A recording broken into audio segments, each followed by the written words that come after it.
AFTV, Kenny Ken, you was really angry last week at the performance and the lack of effort and that, but you've got to be pleased with what you saw there today, especially effort-wise.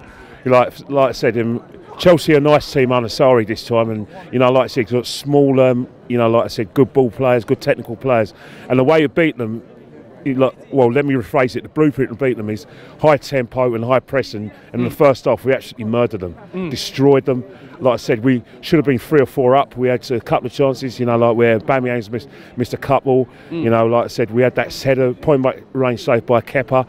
And like I said, the goal by Lacazette was fantastic. Brilliant goal, quick feet. And that's why sometimes I think Lacazette is better than Aubameyang, because it gives us that little bit more in the box. Aubameyang, but I would say that Aubameyang today ran his socks off, and he even did it in the defensive area as well. And you can see why Unai selected that team. He just selected his quick runners, and he wanted a high press, because that's the way to beat Chelsea. And I feel he's very justified. I think Unai Emery should take a bit of credit, because last week he got some unwanted criticism. I thought some of the criticism towards him was because certain fans didn't get their own way regarding selections of certain players, and they turned against him. They tried to compare him with Arsene Wenger, but you've got to realise is that you can't have it both ways. You can't say that, we need, how do I say it, rephrase it, we need to give the man time, and then when you get a few bad results and your favourite player doesn't get a game, all of a sudden you're turning on the manager. You've got to remember that the most important thing is the club and the team's got to come first.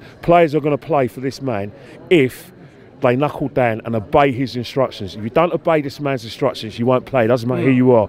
And it was all justified. In terms of players who didn't get on today, there'll be other games for them, you know what I mean? Yeah, I mean, Ozil, you're obviously talking about, he didn't get on today, but I don't think anyone could look at Emery and say, why didn't you bring him on? Because, first of all, there was the injury to Bellerin, and it just wasn't that type of game, was it? We're 2-0 up, we're trying to hold on to it.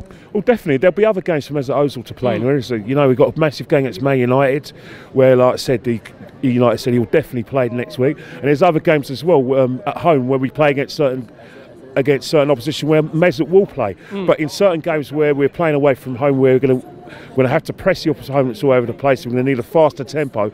It's highly likely that Mesut Ozil won't be playing. I think this season and foreseeable future, as long as Mesut Ozil's at the club, I think it's going to be horses for courses. I really do think that Unai's going to play him like that. And top 4, is that still on for you now? I mean, we took big strides now, back to within 3 points of Chelsea.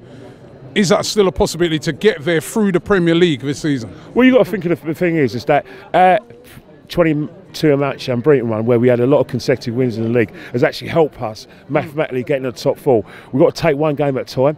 Like I said, there isn't much of a gap between ourselves, Man United and Chelsea. Probably a little bit gap between Tottenham Hotspur, but Tottenham Hotspur being dragged into it now because they got injuries to Harry Kane and obviously they've lost Song. So in terms of strikers, they're going to be struggling. So, like I said, we've got to not concentrate on our opponents, and concentrate on the next game. And the next game is going to be Cardiff in about a week and a half time. So all roads lead to Cardiff, but let's forget about Cardiff. It's all about Man United next week.